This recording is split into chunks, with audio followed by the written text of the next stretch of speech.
Imagine standing at the crossroads of the ancient world, where a merchant from China might trade silk with a Persian middleman who would then sell it to a Roman nobleman thousands of miles away. No planes, no ships crossing oceans, no internet.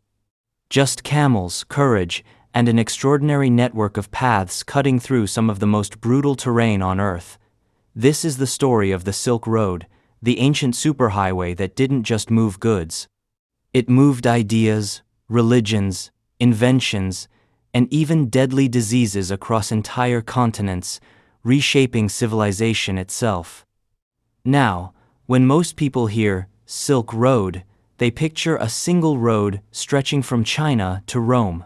But that's not quite right. The Silk Road was actually a vast web of interconnected trade routes spanning over 4,000 miles.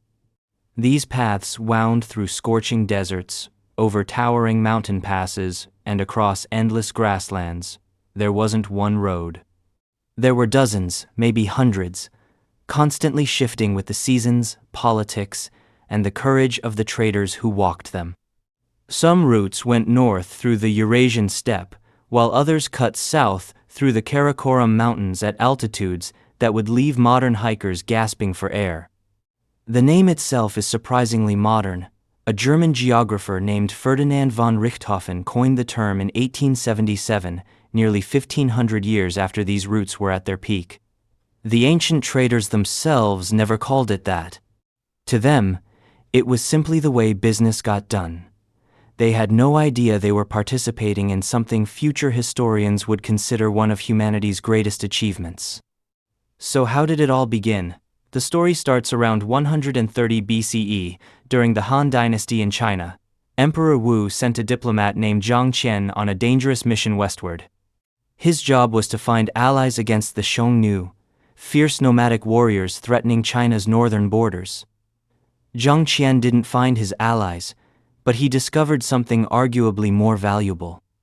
He found that far to the west, powerful civilizations were hungry for Chinese goods, especially silk. His journey took 13 years, and he was captured and imprisoned by the Xiongnu for a full decade before finally escaping and completing his mission. When he returned to the imperial court, his reports electrified the emperor and opened China's eyes to a world of opportunity. Silk was the ancient world's luxury product, lighter than linen, stronger than cotton, and shimmering like liquid gold.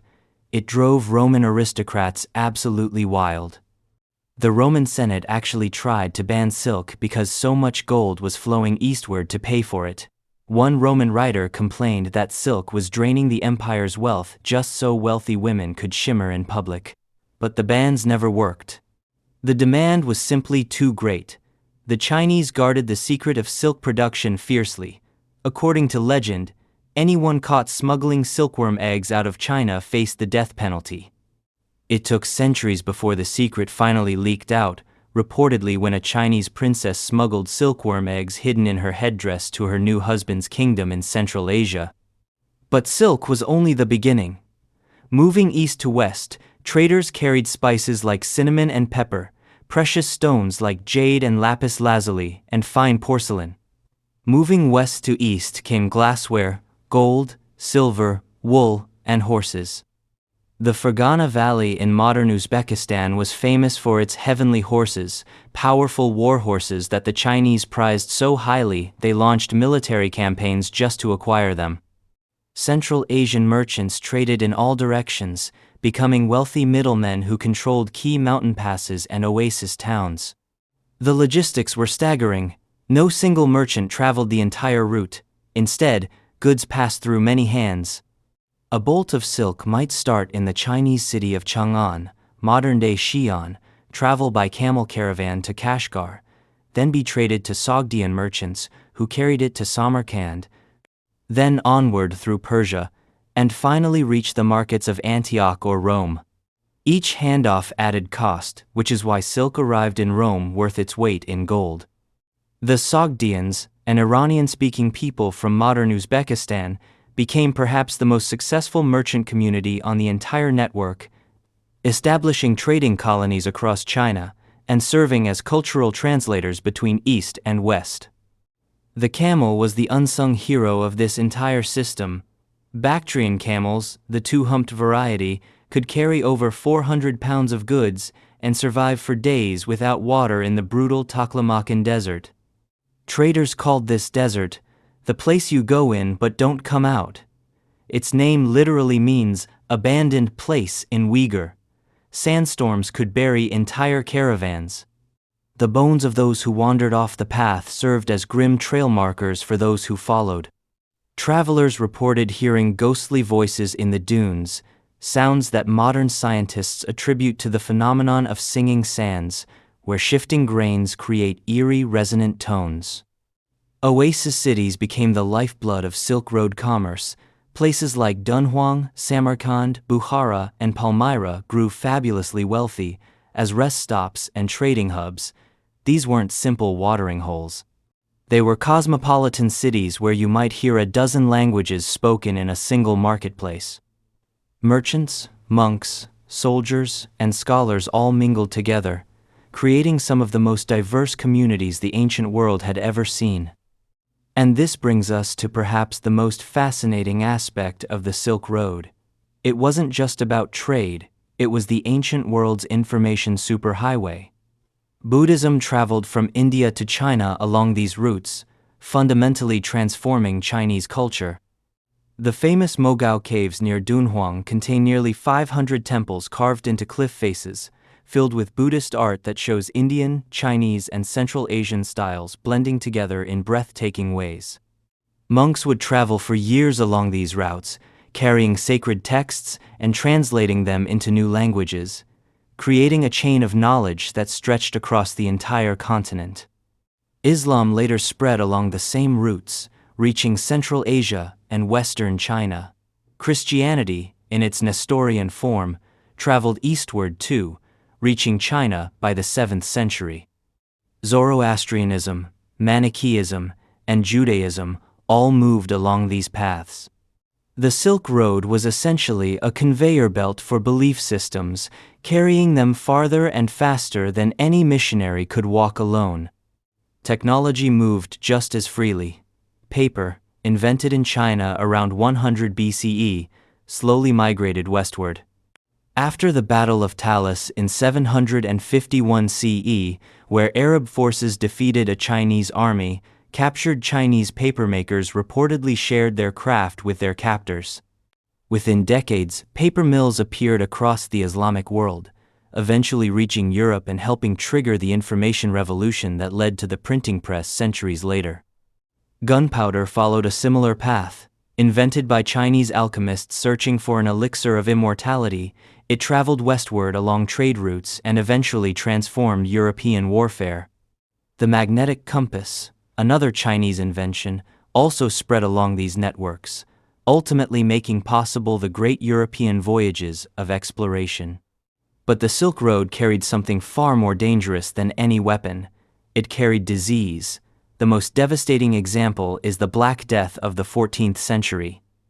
The plague bacterium, Yersinia pestis, likely originated in Central Asia and traveled along trade routes carried by fleas on rats that lived among the grain stores of merchant caravans.